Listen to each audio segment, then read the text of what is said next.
Okay, I just want you to know, I don't understand. I would have paid whatever would have been the return on 2/3 of my income being invested in my business, which nobody paid me for anything I did. No, and nobody offered to help me pay for legal fees, and other people did stuff with the stuff I did every fucking day. Now, maybe somebody, well, we invited you to a webinar, and you pretend, well, I can't do anything with what I have. No, so I only attended 4 webinars, and they had a lot of information. I can't do anything with it because nobody will contact me back. What was the point of even inviting me to that fucking webinar if it wasn't just to lure me in so you could claim me as a business asset and steal the rest of what I'm doing and give other people credit for it? Oh, wait a second. I contacted them and said, excuse me, somebody's running a fake account in whatever this is you're trying to promote to me. And I couldn't attend any more webinars after that. So now we've got a very big problem with that. But even independent of that, right? I can believe in, you spend a year investing, getting things together, and to be honest with you, I had already anticipated that what I was going to be doing was going to be connected to some form of public service, and that my LLC was a means to protect myself as part of what could have happened instead of me getting kidnapped and having the whole clusterfuck that resulted from that, right?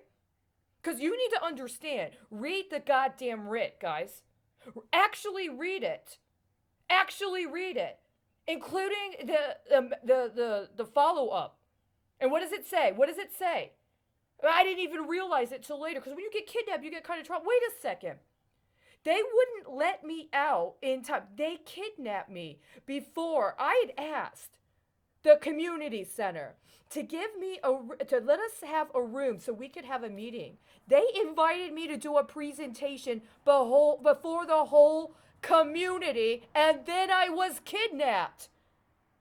Somebody spied on my business plan, and they saw what I was going to present to the community, and they kidnapped me. They kidnapped me! And now I'm not allowed to talk to anybody. That is how horrible it was. If I had been allowed to do that business plan while I went to receive training in non-destructive testing and was able to sleep inside and get food and transportation, then we would be in a very different situation by now. I would have potentially already had a job where I got 2 years of on-the-job experience. And so all of these different muni bonds you've hustled my ass on would have had a completely different context, because I would have been able to have understood that based on actual practical on-the-job experience working with things like water systems or infrastructure, including potentially being a inspector associated with a county or state agency that's required to do on-site inspections at facilities that have specific kinds of licensing with the state. Happens all the time, or does it happen all the time? And yet that was completely cut off while you try to manufacture something that A, is not going to actually get manufactured, and B, is unconscionable, right? And meanwhile, who do you have doing actual practical on-site inspections in order to accurately reflect and record? Because you've got, right here in this city, you've got a bond coded to, by the way, the same day as the publication of a seizure of major assets from another country that right now is farming its children out to right here in Dallas. Yeah, I haven't even gotten to that one yet. And now we're in a very serious situation because your little Palestinian fetish game is completely over the top. So the point I'm making here is that I wouldn't have had a problem understanding that only 2/3 of my actual income last year was available to be considered in connection with filing taxes. And then based upon what was offered in terms of the expenses associated with me investing in my business, including the food and what's allowed to be invested to be acknowledged on the tax returns based upon the actual law, that I would have then been able to take a receipt of taxes that equaled 2/3 of my income, that I actually literally had cash.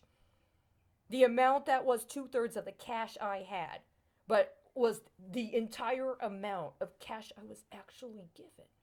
And I would have put it in a savings bond that would have then been available to actually do legitimate work associated with the so-called obligations we got as a result of COVID. See, I would have already paid back 100% of what was the obligation that was accrued for me personally in connection with whatever else was necessary as part of COVID 19. You won't let me do that.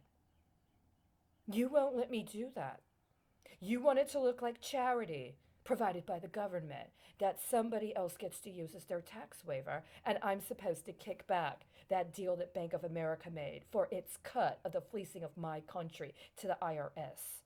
That's what it sounds like. And that's what you prove every day. And you've been delaying it. You've been floating it so somebody else can leverage it. And that's not only illegal, it's unconscionable. And your time, I think your time is up today, isn't it? Your time is up today.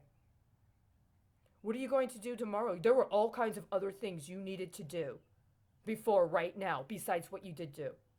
Well, we got 7 minutes till 7:30. I'm past my time in California now, right? I'm done. The California markets are closed.